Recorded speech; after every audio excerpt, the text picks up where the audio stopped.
when we look back at this quote by Carnahan, he says, when he reflected on an avalanche is coming, he said it's an avalanche of nonsense. This is not our language because it's not written for us. This is written for the kind of people who are impressed by such language. Now, I don't want to say that learning analytics does not have potential and does not offer promise. I just think we should be very careful that something is a revolution. We saw it in 2012. As you would know, learning analytics as a field was defined in 2011, and then in 2012 there was this first claim that learning analytics is a new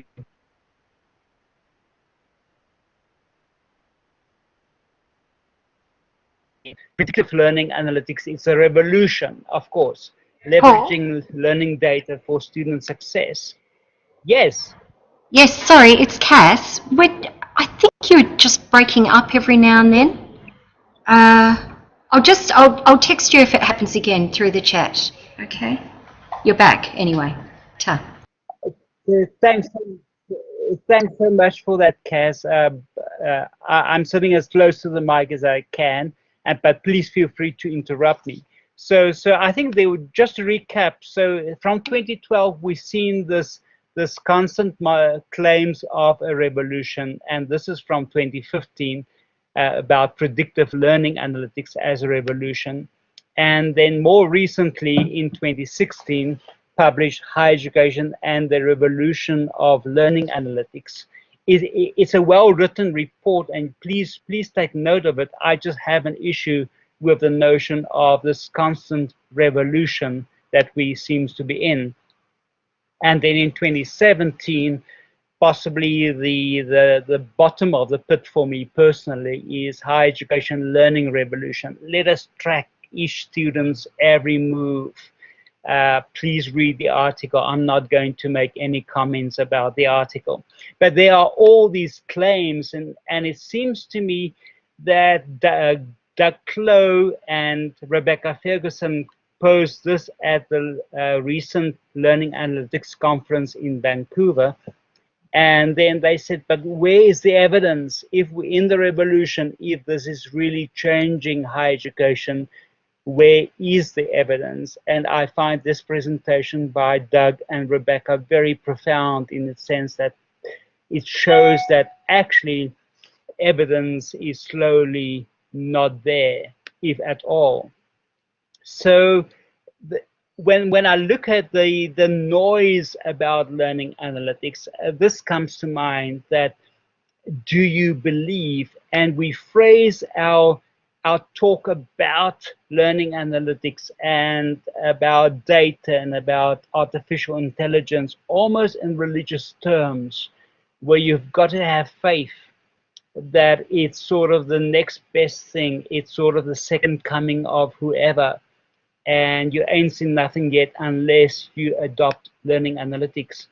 In a recent blog by Martin Weller on 14 June, he reflects on the language we use, and his title for his blog is Waiting for the EdTech Rapture. And please look at the blog, but this quote from his blog I find profound. He says, and then comes the offer by becoming a believer in my startup, this particular technology, new labor force model, the latest Uber for education metaphor, the singularity, then you and maybe some of your institution, although you know you'll have to accept cost casualties, can be saved. But it's a limited offer.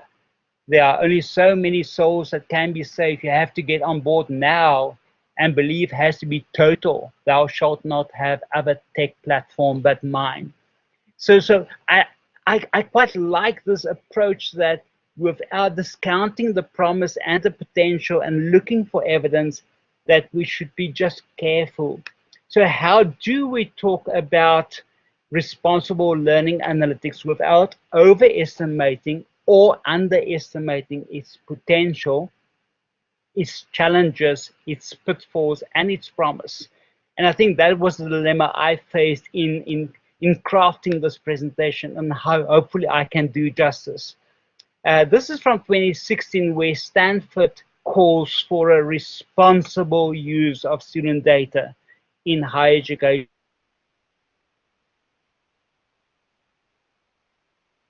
Recently, from high school to Harvard, students urge for clarity on privacy rights. And then the title of this presentation arose from this call for papers or chapters or proposals: responsible analytics and data mining in education, and the deadline is 1 July. Please feel free to submit a proposal to the editors. I think it's a worthwhile topic, and we have to engage in the conversation. So what is responsible learning analytics as a specific use of data, when we see that in the overlap between student aspirations, prior and present learning journeys, resources, time allocation, capital, and epistemological access, the institutional character, the inefficiencies, resource allocation, visions and missions, responsiveness to student needs, stakeholder demands, and their understanding of learning in analog, digitized, and digital spaces, and then macro societal impacts and forces outside of the control of students and institutions. So what does its responsible learning analytics mean in the intersections between the students, the institution, and macro societal impacts and forces? I propose that understanding responsible learning analytics, we have to see learning analytics as a layer on top of deeper, often hidden layers, assumptions, and beliefs regarding the function of higher education, how we define learning, how we measure and validate learning, the enclosing or the capture of learning on institutional learning management systems, how we see data, and the gender, the race, and the epistemologies of those who develop the codes and the algorithms. So learning analytics is just not only measuring the downloads and the clicks and who's online, who's not online, and who logged on this week, and what is the predictive value of that, but it's a layer on top of deeper, often hidden layers and assumptions, and all of this, and hopefully I can explore this with you.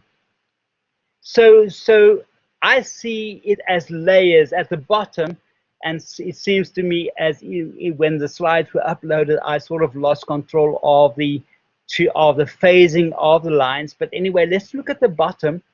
At the bottom, you have that the layers of that we accountable to an array of stakeholders: accreditation, funders, world rankings. There's increased competition and pressure for outputs and competitive advantage. There's increased funding constraints, and in my view, the deliberate defunding of public higher education. We also have access to increased volumes, variety, and velocity of data, plus analytics know-how. And there's consistent concerns about student retention and dropout. And if you have all of that, and you put on top of that the collection, analysis, and use of student data, you have academic analytics on the left and learning analytics on the right. And you can look at what Siemens and Philip Long says about the distinction, and other authors. But learning analytics is basically for the use of students and faculty in departments. So how do we see responsible learning analytics layered on top of all the other layers? So my question to you, and that I would like to share with you, is our understanding of responsible learning analytics is also based on our understanding of the role of higher education, whether we see higher education in a liberal notion, in a new liberal fashion, or that we have a more critical approach to the role of higher education. And please have a look at my exploration in that PowerPoint that I presented earlier. So our definition of responsibility in the collection, the analysis, and student data depends on your view regarding the why of learning analytics. Whether you think that learning analytics is on the left in purpose of equality, or whether learning analytics should actually help us to provide equity for learners that may be at need, and therefore we have to identify these learners, and that's the role of analytics. Is learning analytics in service of capitalism, where the new notion is platform capitalism, where we sell students' data to the highest bidder, or where we see learning analytics as liberation, removing barriers? And I suspect the rest of the presentation, I'm in this space. Learning analytics and responsible learning analytics is much more than equality, much more than just equity. It's definitely not capitalism, although we make use of commercial providers. But for me, the optimum possibility of responsible learning analytics takes place in this field where we use student data to liberate our learning. So there's so much more at stake than just data. And my proposal is that what happens when we collect, analyze, and use the bleeps, the loggings, the downloads, the posts in and outside of institutional learning management systems, when we see that as the full or the only narrative of what is happening in our students' lives, of their aspirations, and of their learning. What happens when we see the quantification of their learning as the full story and actually as the only narrative that matters? What are the implications when we use their data points to describe, to diagnose, to predict, and prescribe their learning journeys without ever asking them what these data points mean to them, not to us, and what data would matter to them to allow them to make more informed decisions to complete their journeys and not ours? In my preparation for this presentation, it really dimmed on me how the whole field of learning analytics and the conferences, we share our views on what the loggings mean, what the downloads mean, and especially the quantity of downloads and how long they've been online, and how we can merge that data with their demographic data. And we never seem to care that we should ask our learners what these data points mean to them. What does it mean to them, the fact that they only logged on once this week? What data would matter to them to allow them to make more informed decisions to complete their journeys and not ours? So my question is, so what does responsible learning analytics mean? To whom and why does it matter? And then I get to this, that we can use various approaches and various conceptual models. And this conceptual model was prescribed for authors that submitted proposals for that call for responsible data analytics that I shared earlier. And they have here in this section, they have a section that there is an ethical dimension to e-learning, but there's also institutional, pedagogical, technological, and all the others. And Sharon and I propose that so responsible learning analytics is much wider than just this ethical dimension of Kahn's e-learning framework. Responsible analytics also have implications for institutions, for how we teach, for the technologies we provide and require of our students to use. So let us see where this gets us. So what is responsible learning analytics? My gut feeling is that it means we are answerable, we are accountable, we are liable when things go wrong. And as you will see how this unfolds, that is a major concern, that we're not really answerable, we're not really accountable or liable yet. We make predictions, we use student data to do all kinds of things, and no one holds us to account when things go wrong. This brings me to the second point, that we Responsible learning analytics may mean that we blame at the moment we blame students for not fitting in, not clicking enough, not engaging enough. But what does it mean if our learning analytics show a different side of this coin? Ethical, can we be responsible and unethical? Or can we be ethical and irresponsible? And that's a very, very interesting space and a question to consider. Can I break the law and be irresponsible because I want to be ethical? And what are the questions in that space? Responsible learning analytics also means response able, the ability to respond to identified needs and gaps. We have an obligation, a contractual duty to act. We're more about this later. We have a fiduciary duty to act. What is the difference between our obligation and our contractual duty and our fiduciary duty? And in transparency, we need to own up. Our students need to know what we collect, the scope of our collection, the timing of our collection, and how we analyze the data and how it affects them. So responsible learning analytics to whom? What is the scope of the process? How will we know if we're responsible or, for that matter, irresponsible? So my tentative proposal is that responsible learning analytics refer to, in the first place, fulfilling our contractual duty of care. Students register at our institution and we promise them that we will do everything in our power to provide them with an effective learning experience. So there is a contractual duty of care. But we also need to accept the fiduciary duty of care towards students flowing from the contractual duty and the asymmetrical power relationship between institutions and students. We have more power than they have. We have more access to more resources. So there's a caring duty that goes beyond our obligations, and that is an interesting space. Responsible learning analytics also refer to having and accepting the authority to act, care, respond.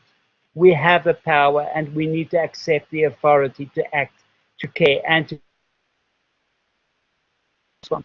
We need to make sure we have the resources and the skills to act, care, respond. We need to be accountable, and accountability means oversight. So I want to explore 8 pointers with you that form the basis for my tentative proposal. The first quote is by Gerd Piesta in 2007, where he says, evidence-based education seems to favor a technocratic and quantitative model, in which it is assumed that the only relevant research questions are about the effectiveness of educational means and techniques, forgetting, among other things, that what counts as effective crucially depends on judgments about what is educationally desirable. So we can, through learning analytics, we can measure the impact or the effectiveness of a specific intervention. But that's not the question. The question is, was that intervention desirable or appropriate, and according to whom? And the second quote says, learning analytics should not only focus on what is effective, but also aim to provide relevant pointers to decide what is appropriate and morally necessary. So that's the first pointer. Sharon, I started to explore the ethical implications in learning analytics in this early article published in the American Behavioral Scientist, where we sort of explored the field and proposed a number of principles. And then in 2015, I explored it from a social justice perspective. What does our moral duty imply? And what does it mean to use student data to break cycles of inequality and injustice? The second point is, and this is possibly the most controversial, learning analytics allow us to change the narrative. And my question is, whose story is it anyway? if learning analytics' primary aim is to improve students' learning, maybe we should ask, to what extent has learning analytics become our voice-over of student learning experience by telling them this is what your learning looks like and it's the only narrative that matters? Can I just spend some time there? What does it mean when we use their number of logins, their clicks, we match that with their demographics and their street addresses and their socioeconomic income, and we tell them, according to our analysis, this is what it means? Do we not voice over the learning experience by telling them that this is what your learning looks like and it's the only narrative that matters? My second proposal is, if there's more to the story than just the clicks and the loggings, how can we replace our epistemological arrogance and the colonization of the student experience with the epistemological shift that we listen in humility and respect to their voices? What happens if we stop talking about student dropouts and rather refer to them as exiles? What happens when we change the words we use when we speak about the data points on our PowerPoint presentations? What data do we have that, if they have access to that data, will allow them to make better and more informed choices?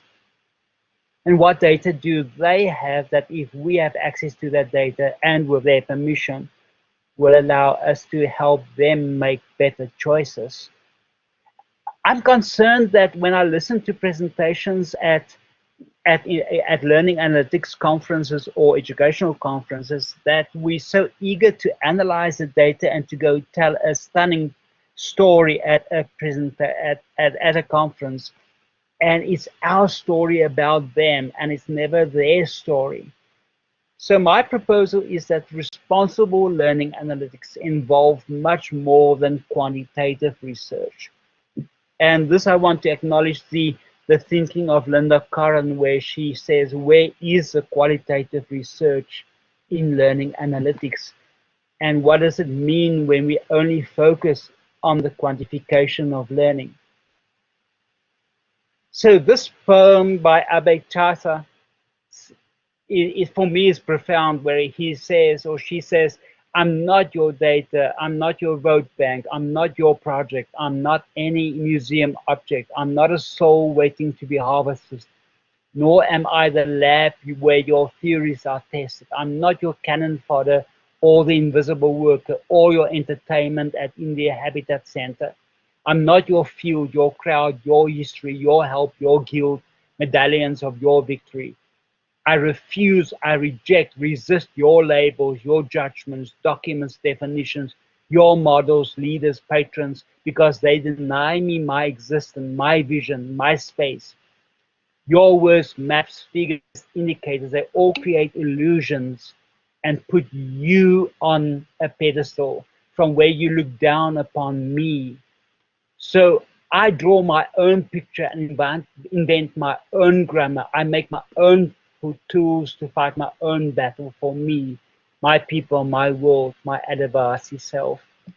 So how will we allow and create spaces in learning analytics where students can voice these concerns and actually can say that I want to draw my own picture, I want to invite my own grammar, I want to tell you what the number of loggings mean, I want to make my own tools to fight my own battles.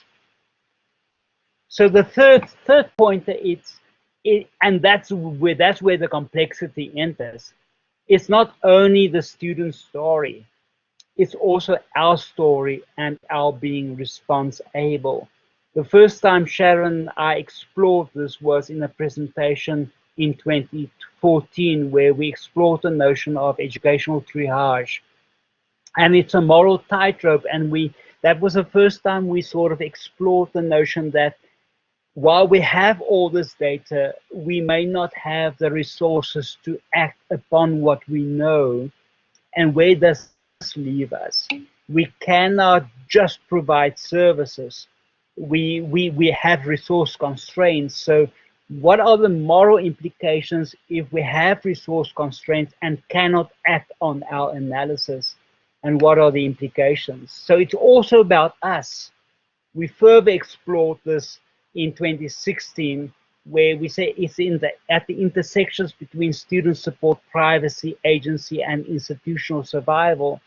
It would have been great if we had all the resources in the world. Then responsible learning analytics looks something else. But in a resource-constrained world, what does responsible learning analytics look like? And then earlier this year, we said it's really the elephant in the learning analytics room, the obligation to act. We cannot unknow knowing. So once we know that the student is at risk and we don't have the resources to respond, where does this leave us, our story, and where does it leave our students? The fourth pointer is, how do we see data? Can we ignore the fact that data collection, analysis, and use are political acts and serve declared and hidden assumptions about the purpose of higher education and the masters it serves? Do we ever consider learning analytics as a political act? And this is my proposal, is that we see learning analytics as a structuring device. It's not neutral. It's informed by current beliefs about what counts as knowledge and learning.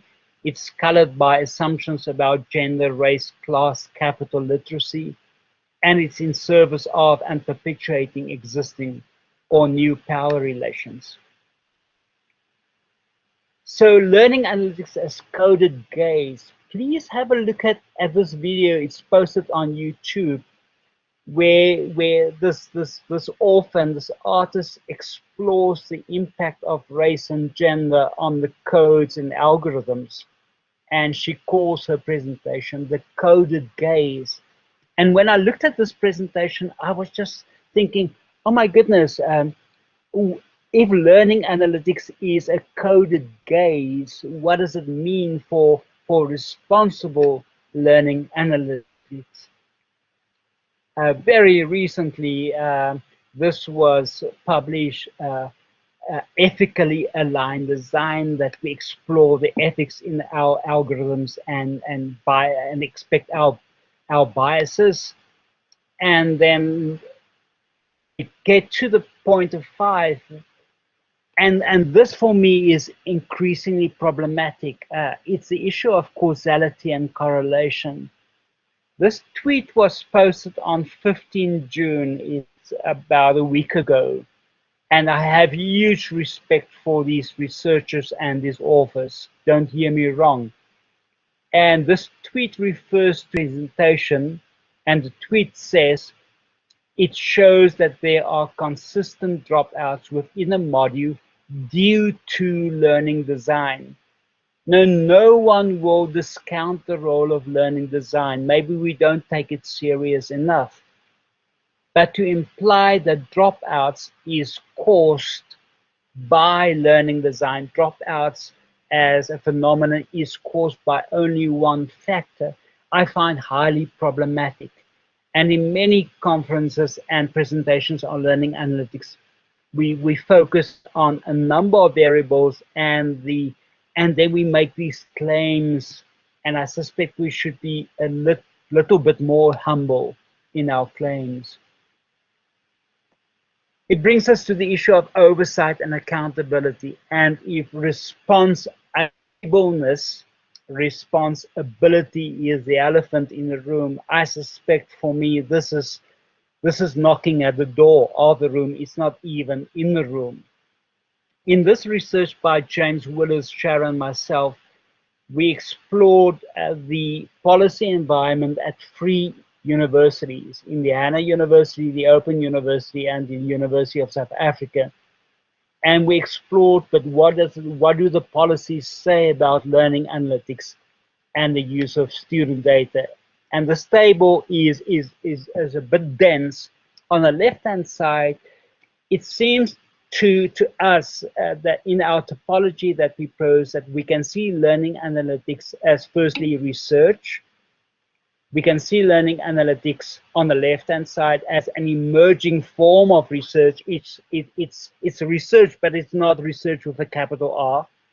We can see it as scholarship of teaching and learning. We can see it as dynamic, synchronous, and asynchronous sense making. There's increasingly the role of automated learning analytics, and then there's learning analytics as participatory process and collaborative sense making. If we look on the right, when we classify learning analytics as research with a capital R, then it means that every learning analytics project must go through a formal, well-defined process. And please don't get me wrong, I don't want to propose that we need another committee with 20 signatures and 20 forms to fill in. But if we consider learning analytics as research with a capital R, we will take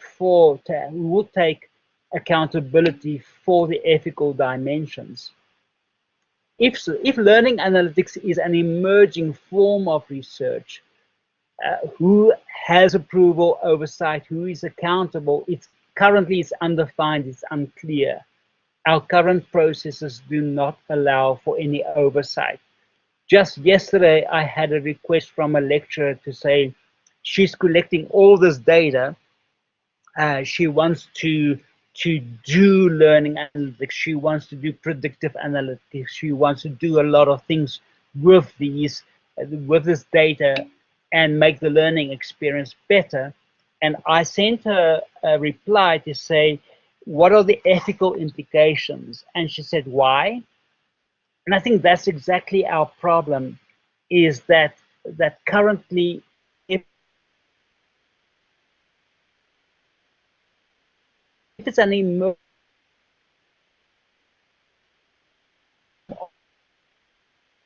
of our processes and our analysis and the way we see data. If we see learning analytics as scholarship of teaching and learning, who has accountability and approval? It's undefined, it's unclear. Consent normally not required. Anyway, I'm sorry that the audio is dropping out, Tabata. Can I just that if we see learning analytics as this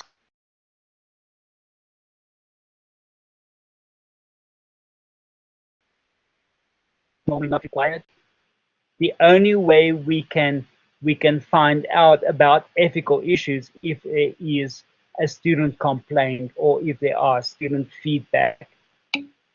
So if we see learning analytics as a dynamic, synchronous and asynchronous sense making, that you as a lecturer can have access to a data dashboard and make decisions on that moment to personalize support or to not personalize support, there's an ethical issue.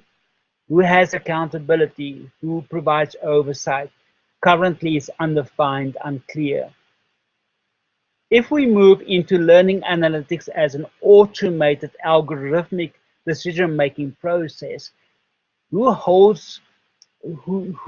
has oversight over our algorithms? Currently, it's undefined, it's unclear. If we see learning analytics as a participatory process and collaborative sense-making, then all stakeholders are involved. And it may need broad blanket consensus at the beginning of each course and oversight by the highest academic decision-making body. Important here is the role of students as collaborators in sharing interpretation, governance, quality assurance, and integrity of data. So this is the field of oversight and accountability in this broader definition of responsible learning analytics. And as I indicated, I suspect this is a question knocking at the door. It's not the elephant in the room. The elephant got in. We cannot get the elephant out.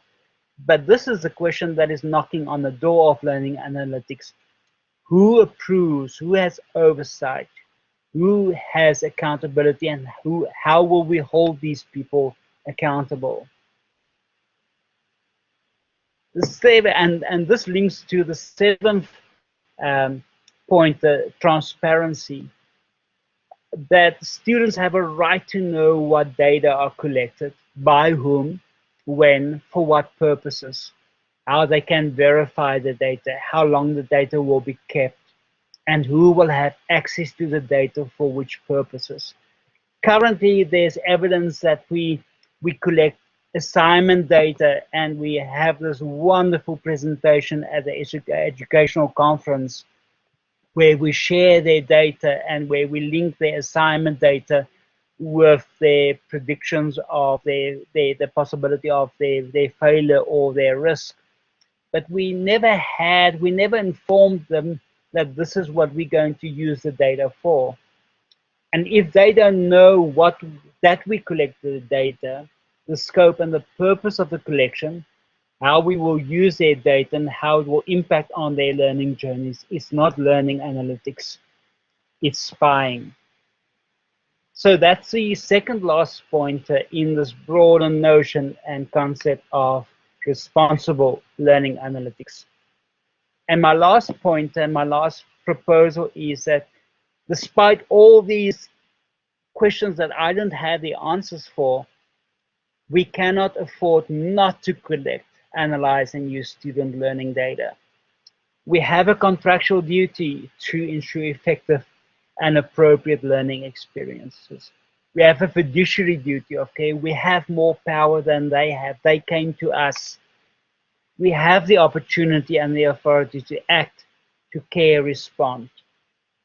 But we also don't have unlimited resources. So we need to be transparent and accountable for what we can and cannot do. Once we know, we cannot unknow knowing. And so what are our moral responsibility and our duty to respond? I'll leave you with this last slide where I propose that responsible learning analytics is found in the nexus between their stories and ours. We cannot afford to ignore the fact that it is their data, their aspirations, their learning journeys, and that our data collection, analysis, and use may not tell the whole story. And there's my contact details. So please feel free to contact me if you have questions or if you want to explore avenues for further collaboration. Thank you so much, Cassandra, and thank you all. Any questions? Look, Paul, that was brilliant, and yeah, I'm sure I speak for everybody. There's been some lovely comments through that, but there haven't been any questions yet. I think people have just enjoyed processing what you've been able to express in the questions that you've asked. But I'm just wondering, people, if you do have questions or even comments, you can choose to write them in the comment field, or if you would prefer, you can click the little person with the hand raised sign that's at the bottom of the screen. And if you click that, then I'll invite you to actually talk. So that's underneath the slides. You see the little person there.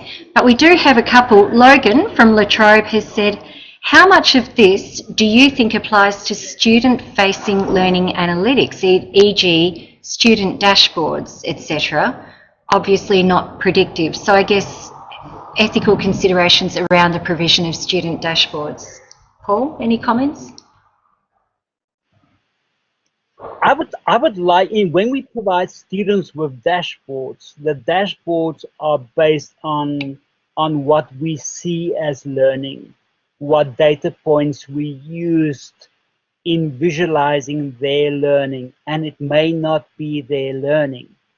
So I would almost plead for just epistemological humility, that we say, this is our view of what is happening. You may have a different view. If our indicators are not on target. Please provide us with more information that we can allow this dashboard to provide a more complete picture. I've actually seen it in action at the Vancouver conference. I don't know, Linda, if you were in that presentation, where on a postgraduate level, students could select on a weekly basis to get a report on what aspects they would like institutional feedback on. So they could select, I would like to have feedback on how my engagement was. And then they would not get scores, they would get a narrative report that was written by code. So they would get an email to say, according to our sense making, this is our evaluation of your engagement this week. You were not as engaged as last week. You responded to so many, your depth of responded, etc. And then below that space, there was an opportunity for the student to talk back to the dashboard to say, yes, I didn't participate as I did 2 weeks ago, but my grandmother died, and these were the circumstances. So I think learning analytics takes place between these two stories, and we must get their side of the story. Currently, our student dashboards only tell our view of their learning. And what I plead for is, how can we create dashboards that will allow them to talk back to our dashboards and to give us their learning journeys? I don't know whether that makes sense. Oh, it did. It did indeed. Thank you. Just picking up on your theme, you spoke about the structuring influence of learning analytics, the tools, the data, and how it structures the learners, but I guess also the teachers as well. And Chad has made a comment, are we forcing students to be non-engaged because we always tell them that we have data showing they are not engaged, which is a reference to, I guess, a practice that I know occurs even in my institution, that people look at data perhaps in a punitive way rather than thinking more holistically about what is learning and who are our learners. Nigel has asked, what's your view about students' motivation being affected by low performance as indicated in student-facing learning analytics dashboards? Do you have any comments there, Paul? If we use their number of loggings, their number of downloads, their time on task, their time on the discussion forum as indicators of their motivation, we may be wrong. They may just be bored. So what I'm saying is, I don't discount the possibility that those are indicators and that we should measure them. What I'm posing is that we should get the student perspective to say, what do these numbers mean? You've been more engaged this week than last week. Are you more motivated, or do we make the assumption that suddenly they are now more motivated than last week? And possibly the last thing with regard to student motivation, and that is the most troubling concern about learning analytics. We measure their motivation and their loggings and their participation rates, but often that happens in response to how involved the lecturer or instructor is, but we never account for the lecturer or the design. So students' low logging rates may not indicate that he or she is low in motivation. It is just because the site is awfully boring and there's not much happening out there that's stimulating. So yes, there's two sides of a story, and I just want learning analytics to open a space where we can have both. Terrific. Linda, if you can hear me, and Hazel, if either of you would like to ask a question or make a comment to Paul and also to the broader community who are listening, please press your little icon and raise your hand. I'm happy for you to to say a word. Linda has commented, Paul's just said, thanks Paul, I agree that solid data should provide students the real picture about their engagement. Yeah, and with that, Nigel, of course, the thing is that we need to realise that learning analytics is privileging behavioural data, and particularly behavioural data in the online space, and engagement really is also about emotion and motivations and things. So Paul, this is my question for you, because you know, I've sort of I'm involved in a project at the moment, and we've been working very hard to come up with a conceptual framing of learning that shapes learning as situated in multiple contexts. You know, we identify many different contexts, so socio-cultural and academic, pedagogical, curriculum, etc. That it's a series of learning events, that it's temporal, and that it's shaped very much by student capital, their emotions, you know, their affects that they bring with them, the cognitions that they have, and their behaviours.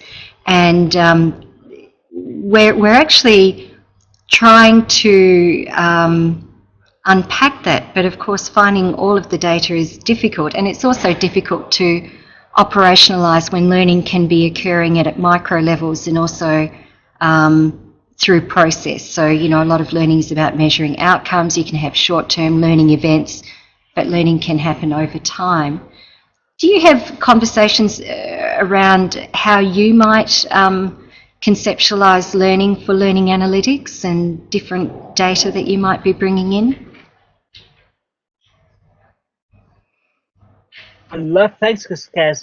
I love what you shared. I would love to read that definition of how you see learning. I really think it's rich, and I think that's one of my pet peeves in the field of learning analytics. We spend countless hours in conferences on what we measure, but we never spend enough time, or maybe not enough time, to conceptualize and share our conceptualization of what do we consider learning, what is learning, how do we measure this thing. And I love some of the issues that you raised. So I would love to engage with your definition before I respond. The other thing is, if we see learning as a temporal construct and sort of we're happening across sites, Yes. The latest trend is that, but let's collect data from all these other sites. and I just think then we're into the territory of Amazon, Facebook, and Google, where we go into data farming, and I'm very scared about our assumptions about that. Can I just respond to something? Let me just check. I think someone mentioned maybe we should have teaching analytics. I mean, on the one hand, yes. On the other hand, we should also then consider our assumptions and our beliefs about teaching and the disciplinary context of teaching. So I hate to think what our human resource department with their biannual or twice a year performance measurements will do with my number of clicks, my number of posts, the same that we do to students. And possibly this raises an interesting thing. If we will measure teachers' activity and their motivation on their number of loggings, we may understand my concerns about why do we use it for students. Okay, we're just coming up to the hour, but Linda has got her hand up. Linda, can you? Oh, and so is Hazel. Now, I put my hand up because you told me to put my hand up, but I do have a question. okay. I couldn't see that your microphone was on, but that's good. Good, great. Okay. Oh yeah, I got it working. Sorry about that. Yes. Yes. Thanks so much, Paula. That was really interesting, and I think there was a lot of things that you raised there that I'd love to kind of tie together, but I know I've got limited time. The question I had was around, you were talking about student motivation and one of the things that we found in talking to students is that they often have very different motivations from the ones that we expect them to have when we set an assessment regime or we set a learning design. And I guess I come back to Cass's point too about trying to define learning so that we can have conversations about what to measure. But how do we start these conversations with students, both within and outside of a research context?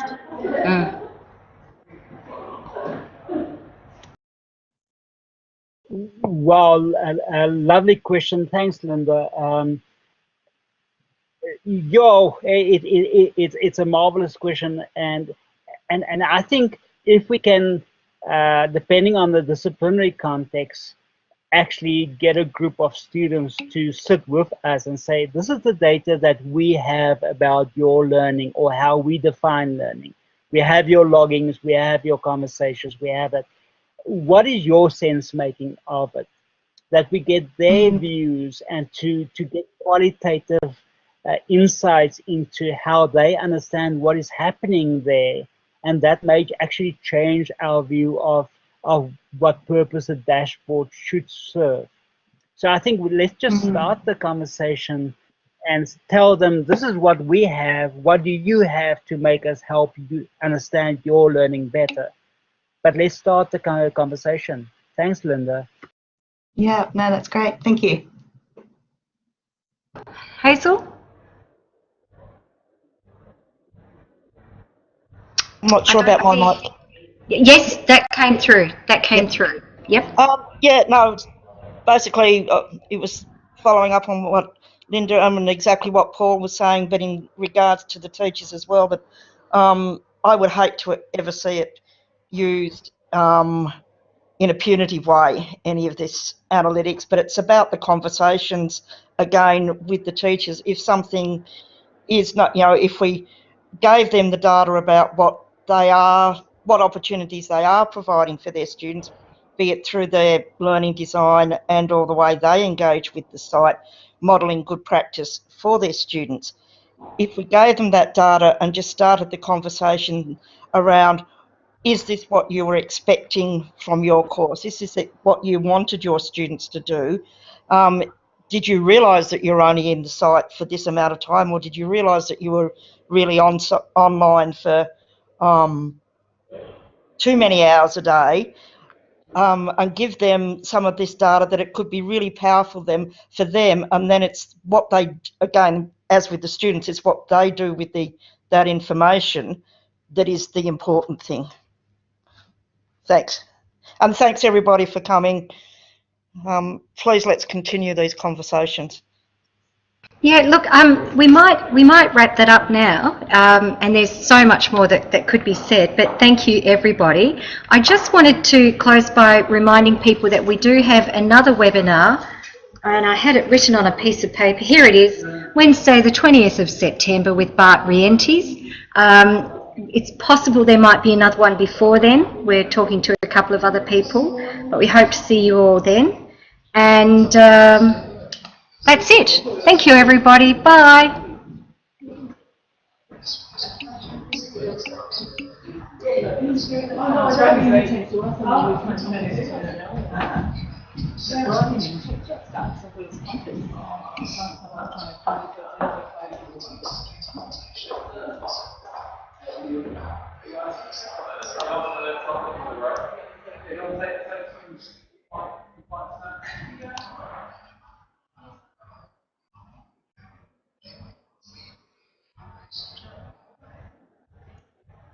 I'm going to eat whatever's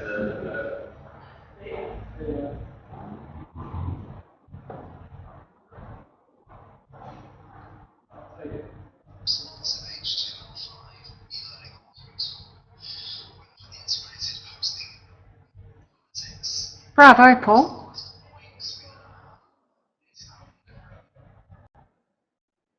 Paul, are you still there?